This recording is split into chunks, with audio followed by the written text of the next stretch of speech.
আসসালামু আলাইকুম, আমি ডাক্তার অরূপ, মেরিডিমাস মেডিকেল ভর্তি কোচিং এর পরিচালক। এখন আমি আছি আশফিয়া নূর ফাগুন এর সাথে, যে প্রাক্তন সিটি কলেজের স্টুডেন্ট ছিল এবং এবছর মেডিকেল ভর্তি পরীক্ষায় ঢাকা মেডিকেলে 24তম স্থান অধিকার করেছে। তো ফাগুনকে তার কিছু অনুভূতি সম্পর্কে বলার জন্য জানানো হচ্ছে। আমার এই সাফল্যের পিছনে আমি প্রথমে কৃতজ্ঞতা জানাই মহান সৃষ্টিকর্তার কাছে, এবং তারপরে বাবা মা আমাকে যতটা সাহায্য করেছেন তার জন্য আমি অনেক অনেক কৃতজ্ঞ তার প্রতি। এবং আমার এই পুরো জার্নির সময় আমি মেরি ড্রিমার্সের সাথে ছিলাম।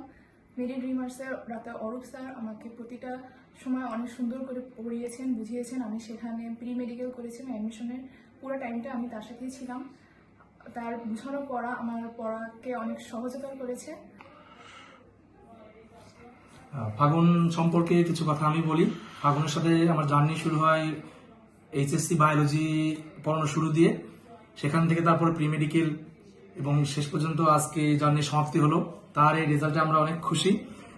তাকে আমি কিছু কথা বলতে চাই, প্রশ্ন জিজ্ঞেস করতে চাই যে অনেক অভিভাবক, অনেক খুলনাতে অনেকে আছে যে তারা এই যে প্রি মেডিকেল জিনিসটাকে অনেক নেগেটিভ ভাবে দেখে। এই প্রি মেডিকেল সম্পর্কে তোমার ধারণাটা কি, বা তোমার অভিজ্ঞতাটা বলো, তুমি কতটুকু হেল্প করছে তোমাকে পরীক্ষায়, আদৌ হেল্প করছে কিনা?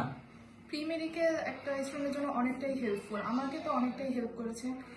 একটা মেডিকেলের সময়টা যেহেতু কম, সেখানে প্রি মেডিকেলে যদি আমরা করি সেখানে আমরা অনেকটা পড়া এগিয়ে নিতে পারি।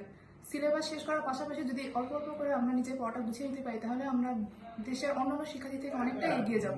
তো আমার মনে হয় প্রি মেডিকেল অনেকটাই গুরুত্বপূর্ণ, এবং আমার জুনিয়রদের আমি পরামর্শ দিব যে তারা প্রি মেডিকেলটা কন্টিনিউ করে।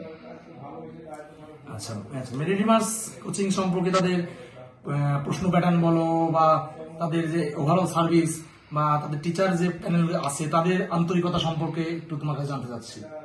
মেরি ড্রিমার্সের প্রত্যেকটা স্যার, ডাক্তার সিয়াম স্যার, পলাশ স্যার, এনারা প্রত্যেকে আমার জন্য অনেক অনেক সহায়তা করেছেন।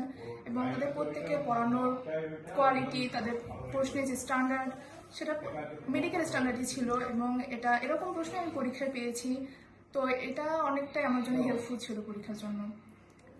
ধন্যবাদ ফাগুনকে। দোয়া করি ফাগুন অনেক বড় ডাক্তার হোক এবং বড় হয়ে মানব সেবা করুক।